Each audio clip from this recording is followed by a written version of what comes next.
Hey guys, what's going on? Got a little different video today. We're not fishing, but I thought I'd share a little accessory that I've got installed on my boat. And when I went to buy this, I've done some research. I understood what it did. I wasn't completely sure if it was going to be worth it or not, but it was hard to find information on it. John Cruz had a really good video of how to install it, and I can do one. This is not going to be an install video, but it's the Sea Monster Power Pole Gateway. It's a NEMA 2000 style attachment. And what I was trying to do was, I'm running the power pole charge and pulling my phone up when I was running between spots, trying to figure out, are my batteries charging? You know, especially when you first get it, you're curious to know if the power's going where you think it should go. You're just interested in the dynamics there with the charging of the batteries. I'm running 2 lithium batteries. Again, there's not a ton of research. When I bought those, I wasn't sure, you know, with my graph setup, if I have enough power to run everything comfortably. I do not like running out of power. It's like one of my major fears. I've been stranded a couple times on the water. I've had to have buddies come and get me. You know, you don't want your live wells to quit running and you're in a tournament and the fish die. You don't want your boat not to start. You don't want to run out of trolling motor juice. That's happened to me before. So I thought it was a good investment for me to go with the power pole charge. It just seemed like more people had those, and they had more times to work the bugs out, potential issues. They've been on the market for several years now, and a lot of the, top end tour guys run those. So I thought, if they trust it with their, rigs, then I should be fine to trust it with mine. But doing that, the app that it comes with is fine, for your phone, the Power Pole Charge app. The issue is I was constantly having to open it up on my phone, the app, and reconnect to the charge. It wouldn't hold its connection. It would say it timed out if you put your phone to sleep. And so it was kind of a pain just to keep checking on it. My batteries have an app that's not it's not developed for the fishing guy, so it's not tailored to show the things that we need to see. So I found this gateway online, and I thought I'm going to try it, because it takes that app, the information you get on the Power Pole Sea Monster app, and it puts it on your graph right in front of you. So the thought was, it's always on the graph. It's always showing how much voltage is at my trolling, how much voltage is at my starting, and when I'm running, how much power is going to each of those places. And I don't have to pull an app up. Since I've installed this, I haven't had to pull it up. It's not giving me any different information. It's just giving me a better user interface to look at that information. I don't have to touch anything. I pull up on the graph, or I have my graph turned on. I take off, run down the lake. I look down.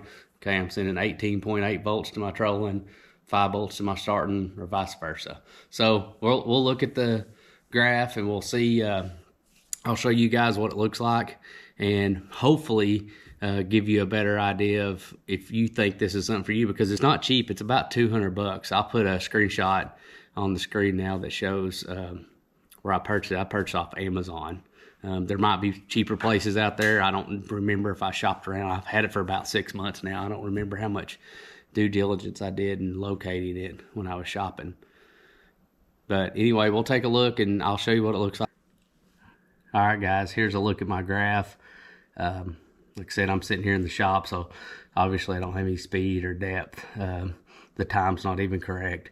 But you'll see down here what you've got is it's showing I'm in balance mode. So let's say you're a little bit low on your starting battery, or you think you're going to be low. You've caught fish earlier, or it's been going dead, and you just want to be proactive and make sure it stays on top. You can give it a little more power towards the engine battery, the starting battery, or you can go full-blown max. So what that's going to do is send the maximum amount of energy over to the starting battery. You can see it's already updated there. Even though I've just now unplugged this, it's sending a lot of power from my trolling over to my starting, because I'm telling it to. So balance is going to be where I run it. 99% of the time, where I have ran it 99% of the time. And what I'm trying to do is just maintain an even kill and not give. What I don't want to do is just send power from my trolling to my starting battery just to do it. If it needs it, absolutely. But if I'm just pulling power because I've got extra, I've got a 100 amp hour trolling, 36 volt trolling battery, which is going to last, I don't know, at least 2 or 3 days, hard days of fishing. My starting battery is just 120 amp hour, and I'm running a 10, a 12, and a 16 inch graph on it, poles, live wells, lights, all that stuff. Well, it's not got as much extra as the trolling does. So if you run it over towards mid or max, it's going to start sending power over from your trolling to your starting battery just to keep it going, to keep it topped off. So I don't want to do that just to do it, because see, even just sitting here, just took it off the charger, still showing them, still swapping a lot. So I run it on balance. But this stays up on my screen at all times, just like you see. I've got my bar where it auto hides after a while. So in my mind, I mean, most of the time I'm using this plus or minus to zoom in and out, or my Quicks keys to rotate between screens. And so I don't find myself needing that bottom bar a whole lot. If I want to mark something, I'll absolutely go to it and create a waypoint. But what my thought was, it would just basically take up the room that this is taking up, and maybe take up a little bit more. And I wouldn't ever have to, sacrifice any screen. But I hope this helped somebody. The installation wasn't that hard once I've got the proper NEMA parts, the resistors, and it come with most of everything, I believe.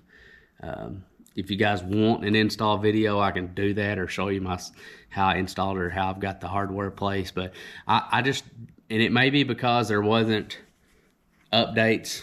The updates hadn't progressed at the time of the people put the videos up, but I just couldn't find a lot of information that showed what you're actually going to get if you buy one of these.